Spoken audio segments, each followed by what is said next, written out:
En plein centre de Pau, dans la galerie du Passage Carnot, inaugurée en novembre dernier, se tient l'exposition internationale intitulée L'art de Zhen Shanzhen.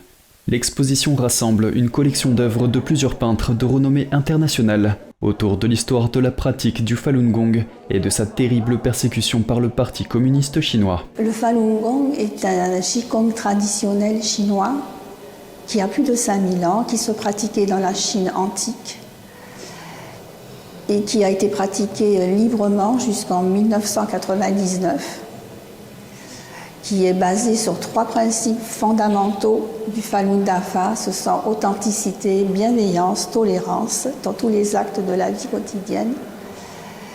Et cette spiritualité, le Parti communiste chinois n'a pas pu la supporter et il a eu peur de ce grand mouvement spirituel.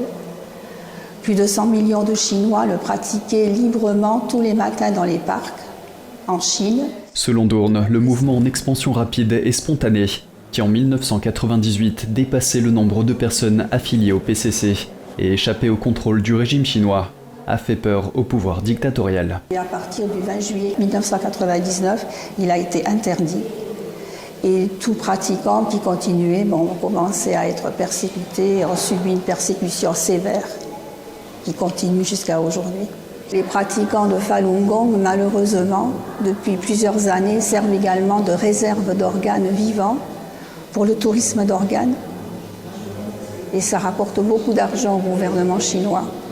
En juillet, 24 ans se seront écoulés depuis le début de la persécution envers les pratiquants de Falun Gong, dont la foi enracinée dans le principe de vérité, bienveillance, tolérance, leur aura permis de résister pacifiquement tout au long du calvaire infligé par le gouvernement chinois. Je suis bouleversée par toute cette haine de propagande qui empêche en fait les gens de vivre et surtout de vivre leur bonté, leur gentillesse, la compassion, enfin voilà, ce qui devrait guider l'humanité tout entière en fait. C'est un fondement, je veux dire, du bien-être déjà, personnellement, se sentir bien, le donner aux gens aussi, c'est vivre en harmonie, voilà. Et puis après tout suit, quoi. Je veux dire, quand tout le monde va bien, c'est que le bonheur,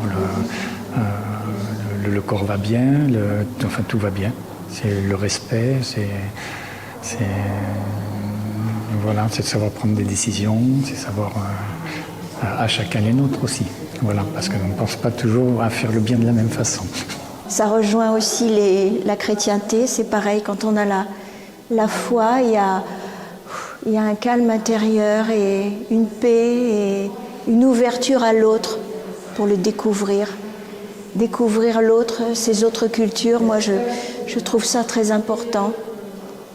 À travers les tableaux, on voit qu'il y a l'espoir, la lumière, donc on peut espérer que la lumière arrive enfin un jour. Voilà.